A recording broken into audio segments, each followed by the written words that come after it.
Kart or had sex with the president, Toadstool is a smiling mushroom with red spots on his cap. And of course, it makes sense that he's smiling if he's having sex with a porn star, though the red spots may be indicative of a serious venereal disease. This important story broke around the same time as a former writer for Sesame Street announced that famous Muppet pals Bert and Ernie are gay. This is also an important story because it's essential that children who are learning letters and numbers from the Muppets should simultaneously be able to imagine them committing sodomy. Otherwise, they might just go about their business being children while neglecting to affirm the lifestyles of people who feel bad about themselves. Muppet master Frank Oz, who created Bert, says that rumors of Bert's homosexuality are untrue. Oz, who also created the character Yoda in Star Wars, told reporters, quote, "Bert and Ernie gay or not, puppets they are, don't an idiot be," unquote. Now, many of you may be thinking, why do celebrities need to ruin our innocent pleasures by connecting them to their wayward sex lives? Do we really have to watch Bugs Bunny and think about how his 2 ears remind us of a pair of lesbians engaging in unspeakable acts? Or am I the only one who does that? Okay, never mind. Forget I mentioned that one. Let's move on. My point is, why are the graphic details of celebrity sex lives news? Do they lower our taxes or keep us out of war? Of course not. This is just a case of oversized egos with undersized talents trying to force the toadstools of their self-involved libidos into the damp, dark recesses of our consciousness. Next thing we know, we'll all be thinking about how the way Mickey Mouse's head looks like the naked torso of a shapely woman. Again, maybe that's just me. Never mind. Trigger warning, I'm Andrew Klavan, and this is The Andrew Klavan Show. I feel hunky-dunky, life is tickety-boo. Birds are winging, also singing hunky-dunky-doo. Ship-shaped, tipsy-topsy, the world is zippity-zing. It's a wonderful day, hurrah, hooray! It makes me want to sing. Oh, hurrah, hooray! Oh, hooray, hurrah! All right, hooray, hurrah, this is it. The Klavanless weekend is upon us. You know, actually, this was kind of a long week. We had all the Blaze people here. There's so much going on. We were doing so many different shows that it really does feel like 2 weeks have gone by. But nothing can stop the Klavanless weekend from coming at last. So hang on. Although, you know, I think that's probably a tape. So I'm doing Ben's show, but I don't know if that's live or not. Is it? Who knows? Well, we're taping it, but it's going to be live 2 hours later. All right, so there's still a little bit of Klavan-y goodness to be gotten over on Fox News and Ben's new show. Today we have a long and fascinating interview with Glenn Beck, who I don't have to tell you about. And I know that many of you hate Glenn Beck, and I know that because you keep telling me that you hate Glenn Beck. And I'll put up a thing saying, you know, gee, what a talented guy is. And, well, here is a traitor. Glenn Beck is a traitor. And I'm going to talk about that before I run the interview. I'm going to talk about your hatred and why I think you should listen to the interview. We're going to stay on, right? We're going to stay on and let everybody hear it. All the more reason for you, out of guilt, to just come over to thedailywire.com and subscribe, because you're getting all this incredible goodness for free. So go on over there. It's only $10 a month. It's a lousy $10, and $100 you get the whole year, and you get the Leftist Tears tumbler, and you can be in the mailbag. So all your questions will be answered. That was a really good mailbag last time, so I enjoyed that. Robinhood, we have a new sponsor. This is an investing app that lets you buy and sell stocks, ETFs, options, and cryptos, all commission free. Now, we gave this to Caitlin Caitlin and Katie kind of run the place, and they were out there, so we let them play with it. I don't know how they're doing, but I hear a lot of giggling going on out there, so I think they're doing pretty well. And the thing is, you know, there's no commission fees. Other brokerages charge up to $10 for every trade, but Robinhood doesn't charge commission fees. Trade stocks and keep all of you can trade stocks and keep all of your profits. It's easy to understand charts and market data. You can place a trade in just 4 taps on your smartphone. Robinhood web platform also lets you view stock collections. You can just learn how to do this. I mean, it really is a good thing to learn how to do, and you can learn it right on the app. Robinhood is giving my listeners a free stock like Apple, Ford, or Sprint to help build your portfolio. Sign up at klavan.robinhood.com. That's klavan.robinhood.com. You can learn all kinds of things, like how to spell Klavan. It's Klavan, no E's in Klavan, though I do make it look so easy, don't I? Know, but there's no E's. So listen, we haven't reached the end of the Kavanaugh story. It's still a lot of stuff up in the air, whether there'll be testimony on Monday or not, whether there'll be a hearing. But the one thing I think we can say beyond a shadow of a doubt is the Democrats, in their slimy, despicable way, and really one of the worst incidences I've ever seen of this, have accomplished what they wanted to accomplish. I mean, the political calculus goes kind of like this. If Kavanaugh isn't appointed, if he's not appointed, it might just inspire conservatives to show up during the midterm election. So it might not actually be that good if they actually killed his appointment. The positive part of it is if they delay the vote, then they might take back the Senate and be able to stop it. And that means that the Democrat senators running in red states won't have to cast a controversial vote just before. So there's a lot of calculus going on. But the one thing that can happen now that I think that the Democrats is really what they want is if he is appointed, if he is confirmed to the Supreme Court, they will forever after have tarred this guy's name with a completely unprovable, unfalsifiable, unverifiable charge from 35, 36 years ago, from when he was a teenager. All we do is we're sitting around and we're saying, did he do it? If he did do it, is it really that bad? Do we forgive him? Is there great? Why are we even talking about that when the entire thing is politics? It is all politics. This is a genuinely despicable thing, and all they want is to put this guy on if this guy gets on the Supreme Court forever after, they have put this completely, utterly, entirely unfair asterisk by his name, the way they have with Clarence Thomas, completely unfairly, so that anything he does, any decision he makes, they have tarred this good man's name. It really is despicable. Again, this is not an attack on the accuser. She may have a false memory. She may not have a false memory. I have no idea. The point is, there is no way to know. And if there is no way to know, you're a senator, right? You're a senator of the United States. If there's no way to know, you do not bring it up. It is just not right. If there were 100 women out there all saying the same thing, I'd feel a little bit differently about this. I would feel differently about this, although you can always collect 100 people who are willing to lie about somebody. But still, all this talk about, I believe her, she looks honest, she seems honest. I don't care. There's no way to prove it.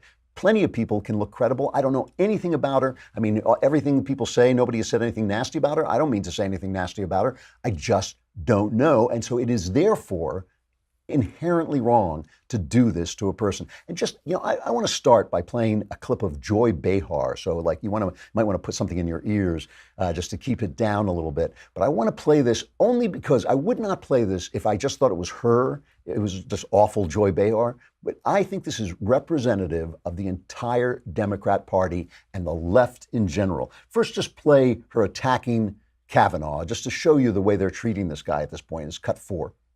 These people in Congress right now, in that Senate Judiciary Committee, these white men, old, by the way, are not protecting women. They're protecting a man who is probably guilty. If you're not Judge Kavanaugh, take the lie detector test. Yeah. Prove it the way she did and the way Anita Hill did, that they were not lying. Let's see that from you. Or are you a coward? Yeah. By the way, just so you know, being old or white or male is not a bad thing. I'm all three, and she can go to hell, just to say this. But let's go back to 2016. This is 2 years ago. This isn't back in the Clinton era. This is 2 years ago when Hillary Clinton was running. Listen to what she said then. Teddy Kennedy. Remember Chappaquiddick? Am I the oldest person in the room? I remember that. Chappaquiddick. I mean, a girl drowns and he abandons her and he drowned. And women still voted for Teddy Kennedy. Why? True. Because he voted for women's rights. That's why. That's the bottom line of it, in my opinion. I mean, I don't like either one of them, to tell you the truth, Teddy or Bill. But they're both dogs as far as I'm concerned. But I still will vote for Bill Clinton because he votes in my favor. So we know, but that's all of them. That is all of them. That is Dianne Feinstein. That is every single one of the Democrats and the left and all the people on Twitter posing with their feminist poses. They're all the same way. It is just about the power. It is just about the decisions. There was Joy Behar. That is as brash, as brilliant, brilliantly painted, as bright a picture of hypocrisy as you were ever going to see, but it's all of them. I say this to you with a straight face, and I mean it. Every one of them is Joy Behar in this case. So let's just bring this up to date. Chuck Grassley, the head of the Senate committee that is the confirmation committee that is talking to Kavanaugh and deciding whether to pass it on to the full Senate. He has now gotten tough and said, she won't, they invited her to come and testify. She said she should testify. And all the left said was, we have to hear her out. We have to hear her out. So they said, come in on Monday. They said, you can't hear her out. What's wrong with you? What's wrong with you? You can't do that. So Grassley has now said that she's got to get in her, he really sent a tough letter saying, this is the latest and most serious of the Democrat side's abuse of the confirmation process. There's been delay and obstruction of this process at every turn and with every argument available. Therefore, I will view any additional complaints about the process very skeptically. And he gave her till Friday to get her prepared testimony in, or they will hold the vote on Wednesday. And here is Senator Gillibrand, Kirsten Gillibrand, who was a big Clinton supporter. So she has nothing to say about this, but she's now she's a big Me Too supporter because that's the way the wind is blowing. This is her responding to this. I don't think she should be bullied into this scenario where it's a he said, she said, where many members of the committee have already made up their mind. Without the benefit of an FBI investigation where it's nonpartisan and objective, and without the benefit of corroborating witnesses being able to testify, it's a sham hearing. And I don't think she should participate in it. But it can only be he said, she said. This is why all of this is bogus, right? It's all bogus. It can only be he said, she said. 36 years later, when the accuser says she doesn't remember the day, she doesn't remember the place, what questions are the FBI going to ask? 35 years ago, did you go to a party? 36 years ago, were you a teen at a party that I'm not sure where or when, that something may have happened, we don't know what? How can you investigate that? The FBI refused to investigate because it's uninvestigatable. It is uninvestigatable, and the Senate has its own investigators who are put there. All of this is about one thing. It is all about one thing. It is making sure that if you don't toe the leftist line, you have to be afraid, because they do not believe in diversity of thought. They do not believe that there could be another side. It is their side and hatefulness. And this is what I want to use this as an introduction to this interview with Glenn Beck, because it's a long interview, so I want to get to it quickly. I want to talk about our sense of diversity and our sense of individuality, because Donald Trump, obviously a divisive figure. Both Glenn Beck and I started out thinking, this is a horrible, horrible guy. Both of us, I said when he was elected, all right, now he starts to work for me. I'm erasing the slate. Nothing happened before this. Now he's working for me. I will make the judgments on what he does. I feel that Trump has done a great job. I feel that he's learned. I feel he's become better at what he's doing. For instance, during this Kavanaugh thing, he's been very restrained. That's something I don't think he would have had the wisdom to do before. He didn't just become a pugilist. He's held his fire. I think he's gotten better. Glenn likes him a lot less than I do. I still feel that Trump as a human being is not somebody I'm that thrilled about. But I'm an artist. I understand that the hands that sculpted the thinker also beat women. Life is complicated. I would not give up the brilliant sculpture of Rodin because he wasn't a great guy. I think Trump is doing a great job as president. I don't want him for a daddy. I don't want him for a friend. I don't want him anywhere near my daughter, but I think he's doing a great job as president. Glenn still has very, very serious reservations. Here is the thing, though. What do we stand for? What do we stand for? Never mind standing against the left. We stand for the rights of the individual. That's why we hate socialism, because we stand for you to keep your own money. We stand for the rights of the individual. We stand for diversity of thought. We stand for diversity of ideas and conscience, because that's what individuals are made of. They're not made of whether you're gay or black or white. None of that is all that important. What is really important is your conscience and your thought and the way you reason about the world, this inner you, that is the person that you are. If we believe in the individual, then we have to believe in disagreement. We have to believe that people of good conscience are still going to disagree. They're going to find different ways forward. Glenn is not hating on Donald Trump because he has some plot to hand America over to the communists. He's examining his own conscience and what he wants for the country. So he's written this new book called Addicted to Outrage, which I think is, first of all, the premise of it is brilliant. It is Addicted to Outrage, how thinking like a recovering addict can heal the country. And outrage, I've said, how many times have I said, anger is the devil's cocaine, right? Anger is the devil's cocaine. He's absolutely right that outrage is an addiction, and he wants to talk about how to break that addiction and maybe move forward. I raised in this interview, I don't do a lot of talking in this interview because Glenn can talk for himself, but I'm going to talk now. I raised 2 objections. He wants to bring those people together who will talk to one another, and I raised 2 objections. One is this. I feel that the worst, by far, the worst behavior has been on the left. Are there bad people on the right? Obviously, of course there are, but our crazies are in the comment sections of blogs. Their crazies are Dianne Feinstein. Their crazies are senators and congresswomen and the last president of the United States. Their radicals own the press. Their radicals own NBC, ABC, CBS. Their radicals control a media which universally attacks the basic standards of this country every single day and night.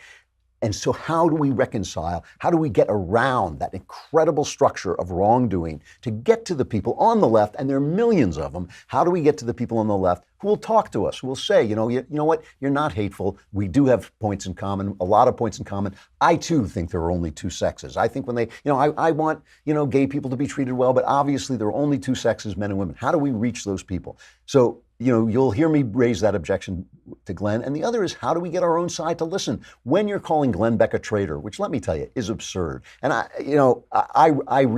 very fond of Glenn. I'll be honest, obviously. You can see that I'm fond of him when I talk to him. I also worked for him for 6 months, and I saw the people he worked for and how much they loved him, how well they were treated. I mean, it's kind of hard not to like the guy. I also think he is one of the great broadcasters of the age, one of the natural talents of the age. So I have a lot of respect and affection for him, but I don't agree with him on some of this stuff, and I think there are problems about it that have to be faced. But does that make him a traitor? He's a traitor? Really? Really? Because he thought Donald Trump was a bad guy? I mean, really? So I think it's worth listening to. It's well worth listening to. It's a really interesting interview. And I think just, this is our side. There's got to be, remember what Paul said about the body of Christ? He said there are different people with different roles. What Glenn is thinking here, I think, is visionary. I think he has a view of the future that's really important. And I think it's worth listening to for all its problems. Here is Glenn Beck, one of the great broadcasters of the age, talking about his new book, Addicted to Outrage. Glenn, it's great to talk to you. Good to talk to you. And without a cigar, I know. It doesn't smell in here.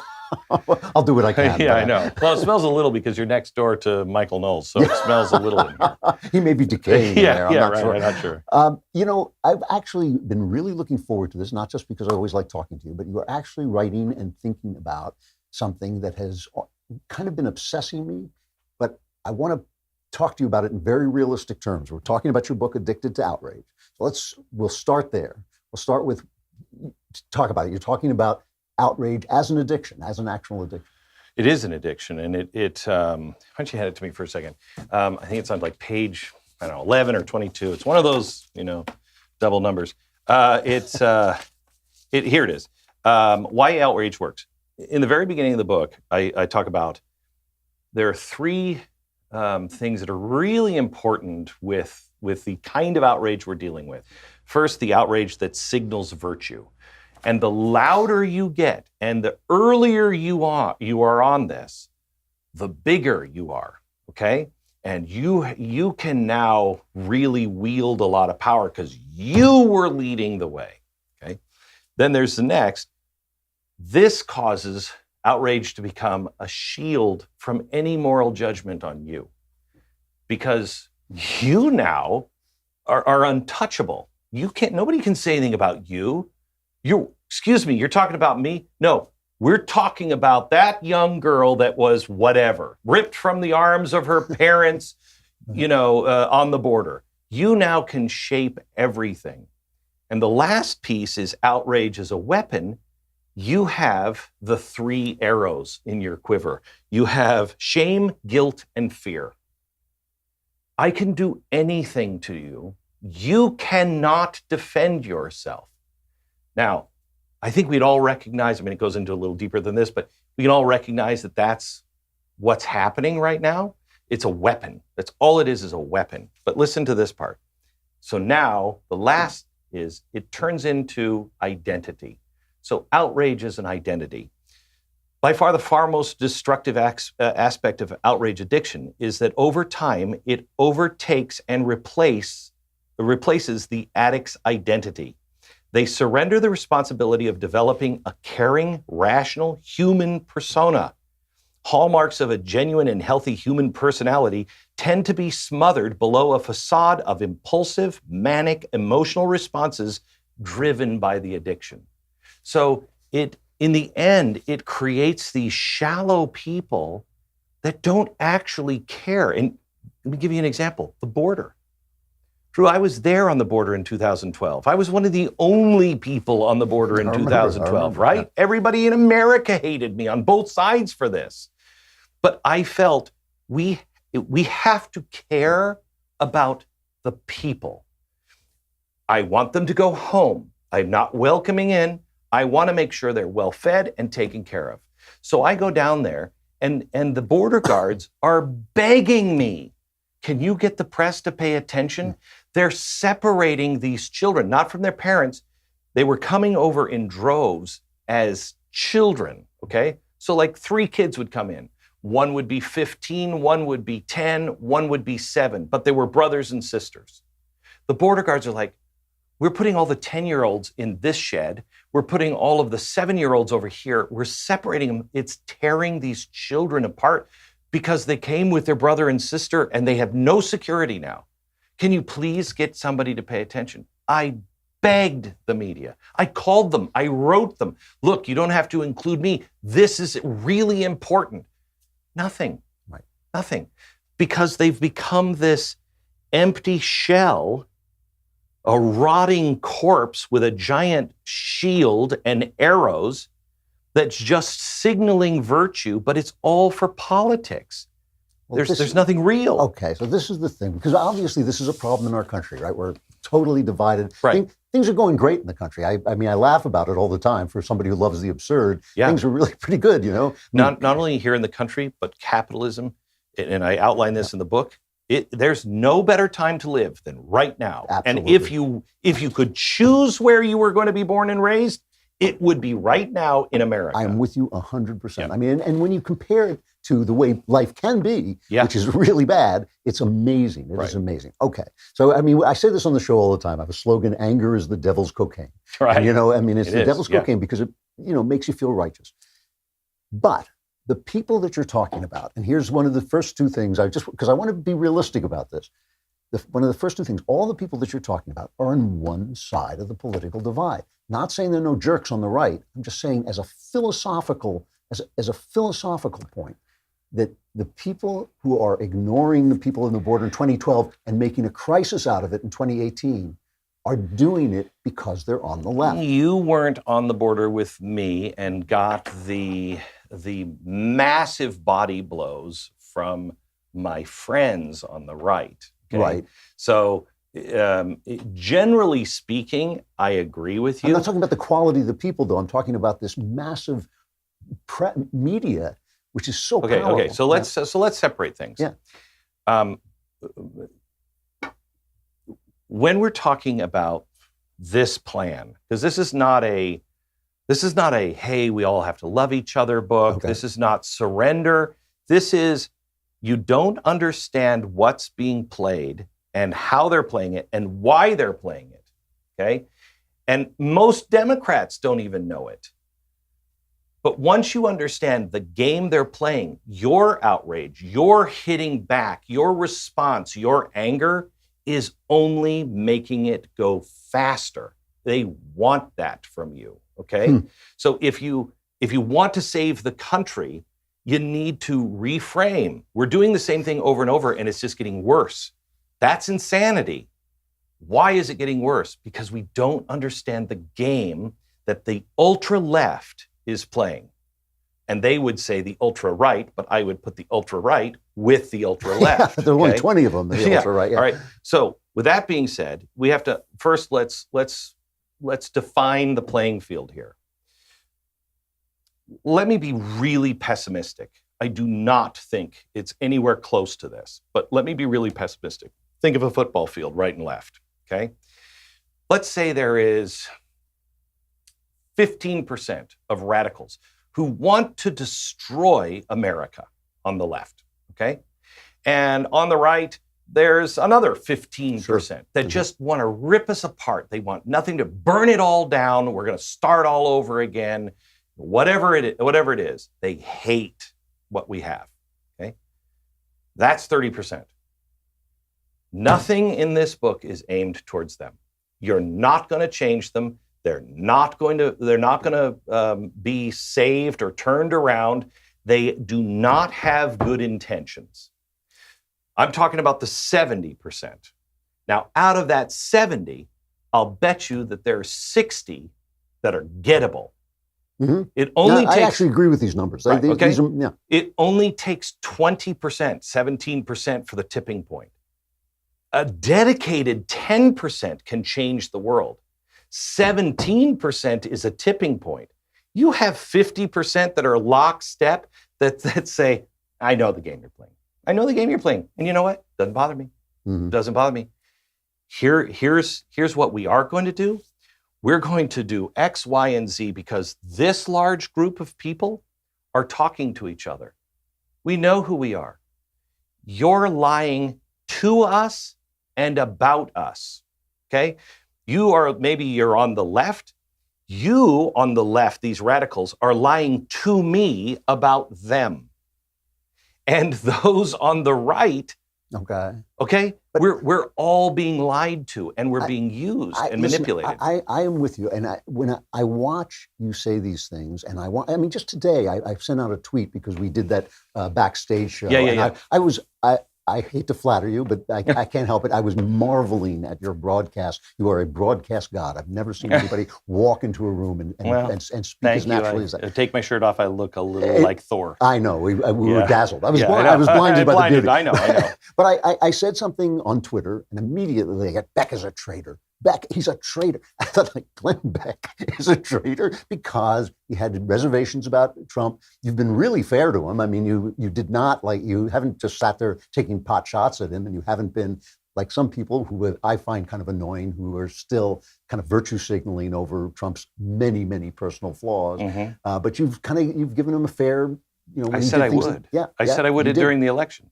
I said, look, I'm judging him based on what I know of him now. The real judge starts once he becomes president. That's what I said too. But what I want to ask you is, as a business matter, right? Because this is a business. I mean, this is a business. As a business matter, how then do you break through your persona to the people? I don't know. Okay. I don't know. I can't. I don't know. I mean, I talked to. Have you ever read the book Pendulum? No. Okay, it's a business book, came out about 2011. An absolute must read. You should read it. Have you read The Fourth Turning? No, these are you read books that come out of my kennel. I'll look for them. Yeah, you should read both of those books because it will help you. I've been reading stuff that will help me explain what's happening to us, where we are in history.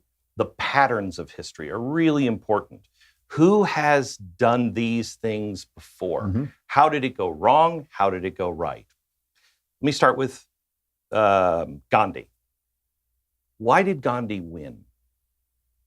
Because he was up against a nation with a conscience that would actually respond to his tactics.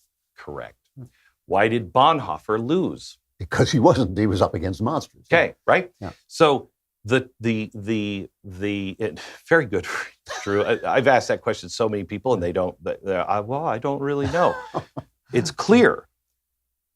Bonhoeffer was saying to the people around him, I've got to talk to Mr. Gandhi.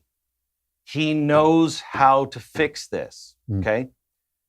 He didn't have any special, magic that he could do. Bonhoeffer was doing it. The difference was the people. They had lost the Judeo-Christian principles. Yeah. They had gone dark. They had begun to accuse each other, hate each other, separate into other camps, and become cowards. It was too late. It was too late. It's not too late for us. No, it's not too late. Right. It is growing late, but I went over to Poland with my kids, and I met one of the righteous among the nations. She's a sweet, sweet woman. Who helped the Jews. She saved 100 Jews. She was 16, and a Jewish girl came up to her on the street and said, please I'm starving. You could only feed a Jew, I think, 300 calories a day. Okay, so they were starving to death. If you were caught feeding or giving any kind of food to a Jewish person, not only would you get their same fate, but your whole family would. So Paulina is walking on the street, and this woman comes up to her and says, "Please, I'm starving." She said, "I don't have any food, but meet me here tomorrow and I'll bring you something." So now it's dinner time. She's sitting with her mother, her brother, and her father. And she says, "Mom and Dad, I did something today." Now remember, you're in Nazi Germany. You're right on the wall of the ghetto. And the mom and dad, she said, the mom and dad just looked at each other. I said, "What?" She said, "I met a Jewish girl. She was about my age, and she asked me for food, and I said I would bring it tomorrow." She told me that her mom and dad just stared at each other at the table for a while. Didn't say anything, just stared at each other. You know, that conversation that didn't happen. Yeah. And her mom shook her head and got up, got a pot, started peeling vegetables. And Paulina said, "What are you doing?" And she said, "Well, she's certainly not going to come home. She's certainly not going to come alone. If she's starving, everybody she knows is starving." It's a great story. Okay. Yeah. So they save 100. So I go there and I'm with my family. This is a personal journey. I'm with my family. I bring my older kids and we go through Auschwitz. I make them read a story. I don't care who, but read the story of one of the righteous among the nations. And we get there right before we go in. And I said, "This is the summer that we are going to decide who we are." Because when it happens, if you haven't prepared for it, you're gone. If you haven't exercised your moral muscle on the easy things, you're done. So we went. We met Paulina afterwards. And she told us the stories of what it was like. And I said to her, the last thing, everybody was leaving. And I said, "Paulina, I have a big audience. And I feel like these days are coming back." And I said, "And I believe everybody has the tree of righteousness in them. How do I water it?" She looked at me with just such a strange, like, I don't even understand that question. And she said, "You misunderstand. The righteous didn't suddenly become righteous. They just refused to go over the cliff with the rest of humanity." That's groundbreaking to me. You don't have to be Superman. You just have to stand where you've always stood, where your parents said, "This is right, this is wrong." How many genders are there? How many difference of the sexes? How many? Two, Yeah, right? Yeah. You know that. Why do you know that? Because it's all nature reveals it. To Right. me. Yeah. Nature reveals it. Science has Right. proven it. That's it. Right. Don't go over the cliff with the rest of humanity. Because if you don't exercise your moral muscle on the little things that seem, big now, you could lose your job for saying that. What happens? But see, all of this I agree with. And the thing that bothers me, because I really do believe you're right, we haven't gone too far. And I don't think we're as far as you do. I'm always a little bit more optimistic than you are. Right. But I do think the direction we've gone is all toward the left. And so when I'm with I always say that our crazies are in the comments section, their crazies are in Congress. And I think that is something. I just talked to a Republican in one of the houses of Congress, who shall remain nameless, who said, "Glenn, I don't know anyone. I can count them on two fingers. Beyond that, I don't know anyone in the GOP that actually truly believes in the Bill of Rights." Wow. Okay? Yeah. Whether that's true or not, Yeah. for him to have that perception, that's pretty bad. That is bad. So I write off all the people in Washington. I've given up on Washington. Not going to change Washington. Is not a hopeful And place, Washington it will never lead. The people must lead. Washington will eventually wake up, or they will just become irrelevant. Okay? Here's the thing. We are changing because we're angry. and righteous anger. Okay, when people say to me, "Oh, you can't compare Barack Obama to Donald Trump," oh, yes, I can. Yes, I can. You're saying he's a racist? Really? Can you help me again with Jeremiah Wright? We're just ignoring things of our own camp. But Okay. you went out, I used to watch your show all the time, and you would come out when you would explain the Constitution, you explain American history. You were a hated figure on the right. I mean, you were speaking. But why? That's what I'm asking Okay, you. Like, I was a hated figure on the you were right. you were a hated figure. You were considered to be a right winger. Yes. A right winger for sitting there going, here's the Constitution, here's God, this is what we believe, these are the things we've always believed. So you became, Right. That made you a right winger. And that makes me a right winger. I know. Yeah. How many people got the truth? Because of the media and the giant organizations that are just trying to pit us against each other for money, for power, how many people actually watched me more than a segment with Jon Stewart? How many people would be willing to sit down and say, I think this guy is a horrible human being, but I want to know myself? Craig Hatkoff is a guy who he co-created the Tribeca Film Festival. You think I'm popular with the Tribeca Film Festival? Oh yeah, they have the big Glenn posters. Right. Yeah. He called me one day and he said, "May I just meet you?" I said, "Sure. What do you want to do?" And he said, "I just want to meet you. I just want to talk to you." We went into a very liberal restaurant where he was very popular and I was not. We are good friends because he wanted to know himself. This is what I think you are based on what everybody tells me, but it doesn't make sense to me. I don't think you're that guy. He ended up, now think about how unpopular this is. He's the guy who nominated me and I won a Tribeca Film Festival award. Okay? Yeah. That didn't happen. Right. It just requires us to say, wait a minute. I'm not going to listen to the noise.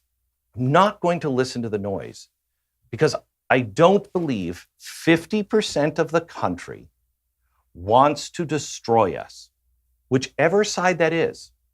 I do believe 30% of the country, 15, and I'm being generous. I just say 30. I don't know how it's balanced, but just let's say 15 and 15. I do believe there is 30% of this country, and I think this is too big of a number, that do want to destroy us. Okay? Well, so then why are we letting that 30% control us? And we're losing reason.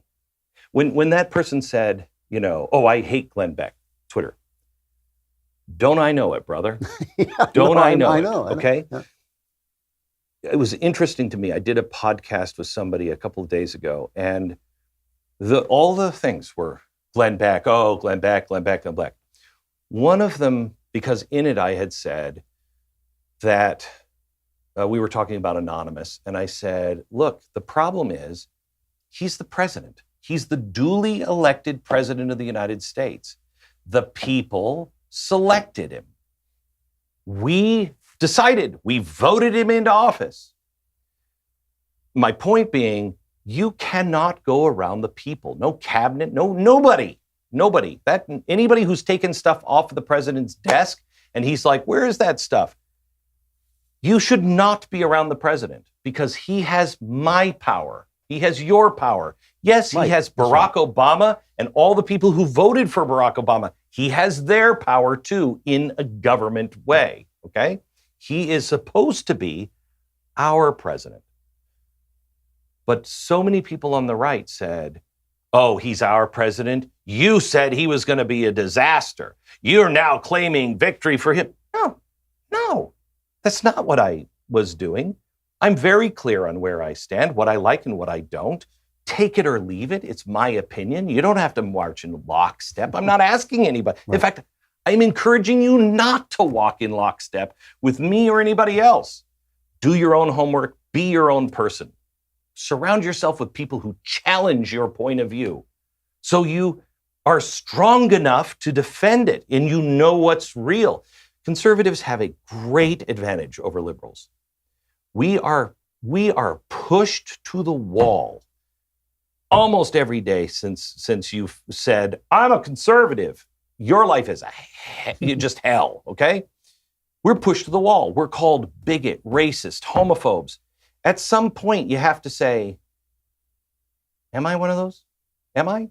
Is this viewpoint? You have to do the thinking, or you're just, I don't know what you are, but you're not a human being if people are calling you that all the time, and it doesn't make you stop and think. So we have to think who we really are, why we believe these things, because it's so much easier to just give up and go to the left. It's just easy. Yeah. Yeah, I got a million other questions, but I'm out of time. I think you're sorry. I think you're talking about a visionary path, and I actually think it's possible. This is as optimistic as I've ever heard you sound, so there must be me getting on your nerves or something. I was really, no. I will tell you, Andrew, I was depressed 4 years ago. I didn't see a way out. Yeah. And my gut told me this is the way to go, but I didn't understand it. I did research. I found out what the disease actually is, who's doing this to us, where these words that none of us have ever heard of come from. Once you understand that, now let's fight differently. Yeah. Don't surrender. Fight differently. Well, I want you to know when they come to get you, I'm going to be the guy like Peter going, I never saw him before. I don't know. I hated him. They made me say that about him on the show. Exactly. Anyway, it's great to see you always. Good to see you. Thank you. Thanks a lot. All right, Glenn Beck, the guy, I think he's on a visionary path, and he's going to pay a price for it, and when he does, we'll all desert him. I think that's basically the way to go. All right, stuff I like. Stuff I like. Stuff I like. Stuff I like. Stuff I like. Stuff I like. Stuff I like. Stuff. All right, that was Matt Zwerkowski. Matt, keep your day job. I don't know. Let's talk about sex. Since it's all the news. I had this funny thought as I was driving home yesterday. I was thinking, if people restricted their sex lives to marriage, like all these problems would go away, all these Me Too things would go away. I thought, why, how come no one's ever thought of that before? And of course, I realized that what the left is complaining about is the blowback from their own culture. They're the ones who told us that marriage didn't matter. They're the ones who told us to be free. They're the ones who told us that women love sex just as much as men. And now they're the ones complaining about how they get treated when you tear the fence down, when you tear the wall down. Who was it who said, don't tear down the wall until you know what's behind it? What's behind it is sex, which is an unruly, passionate, difficult, complex human system that was not built for civilization, right? It wasn't built to make civilization. It makes civilization, arises out of it, but it is a troubling, disturbing process that keeps civilization on its toes for sure. I was thinking back in the day when a woman's virginity was of value, as some of us still think it is, but back in the day when when all society thought a woman's virginity was of value, the idea was to talk her out of it. The idea was to seduce her, right? And if you couldn't seduce her, you might wind up marrying her. That was basically the kind of, I think it was Benjamin Franklin who said that a castle, neither a castle nor a woman's virginity can stand once they begin to parlay, once they begin to talk. And this process of trying to overcome a woman's virtue, a woman's resistance, created the art and the act of seduction, which has produced some of the greatest art there ever was. And there are whole poems, there are whole genres of poems that are just built on seduction. And I was thinking, I pity kids coming up today in the sexual world that they're coming up with now, where all the fun and all the danger and all the interplay between male and female are sort of stripped down to this kind of legalistic matter. And you don't know whether 30 years from now, something that went a little bit wrong is going to come back and destroy your career. It really is ugly. So I wanted to revisit one of my favorite poems. This has been on Stuff I Like once before, about 2 years ago, but it's worth bringing back. And I didn't read the whole thing then, and I'm going to read the entire thing now. It's a 1681 poem, one of the most famous seduction poems ever, to remind you of what's at stake here. It's called To His Coy Mistress by Andrew Marvell, who was part of when the King of England was overthrown, he was part of that. He wasn't a Puritan, though, and as you will hear. And here's the logic of the poem, so you know what I'm reading, in case you lose track of it. He says to the woman, if we had all the time in the world, it would be okay for you to be coy. It's called to his coy mistress, meaning she's not giving over. She's not sleeping with him. If we had all the time in the world, that would be fine. But we don't. We don't have all the time in the world. And he says, if we had all the time, I would do nothing but charm you through all eternity. I would do nothing but charm you until you finally slept with me. But in fact, time runs out, life is short, and after you're dead, if you die a virgin, then the worms will eat your virginity instead of you sharing it with me. So now let's do it. Let us do it. And what's so wonderful about this poem is it basically reminds us that sex is part of the life drive. There's something essential about it, and it's unruly, and it doesn't work. Our sexual feelings don't work. There is no law that you can put in place that is ever going to make our sexual feelings and sexual actions bring it into league with civilization. It is always going to be a conflict between what men see, what women see, what people want, and just the urge to keep on going and love each other and stay alive and reproduce. So here is To His Coy Mistress, one of the great poems of all time by Andrew Marvell. Had we but world enough and time, this coyness, lady, were no crime. We would sit down and think which way to walk and pass our long love's day. Thou by the Indian Ganges side shouldst rubies find, I by the tide of Humber would complain. I would love you 10 years before the flood, and you should, if you please, refuse till the conversion of the Jews. My vegetable love would grow vaster than empires and more slow, and 100 years should go to praise thine eyes and on thy forehead gaze. 200 to adore each breast, but 30,000 to the rest, at an age at least to every part, and the last age should show your heart. For lady, you deserve this state, nor would I love at lower rate. But at my back I always hear time's winged chariot hurrying near, and yonder all before us lie deserts of vast eternity. Thy beauty shall no more be found, nor in thy marble vaults shall sound my echoing song. Then worms shall try that long-preserved virginity, and your quaint honor turn to dust, and into ashes all my lust. The grave's a fine and private place, but none, I think, do there embrace. Now, therefore, while the youthful hue sits on thy skin like morning dew, and while thy willing soul transpires at every pore with instant fires, now let us sport us while we may, and now, like amorous birds of prey, rather at once our time devour than languish in his slow chapt power. Let us roll all our strength and all our sweetness up into one ball, and tear our pleasure with rough strife through the iron gates of life. Thus, though we cannot make our sun stand still, yet we will make him run. Sexy life, as it used to be. I'm Andrew Klavan. This is The Andrew Klavan Show. The Klavanless weekend is upon us. Survivors gather here on Monday.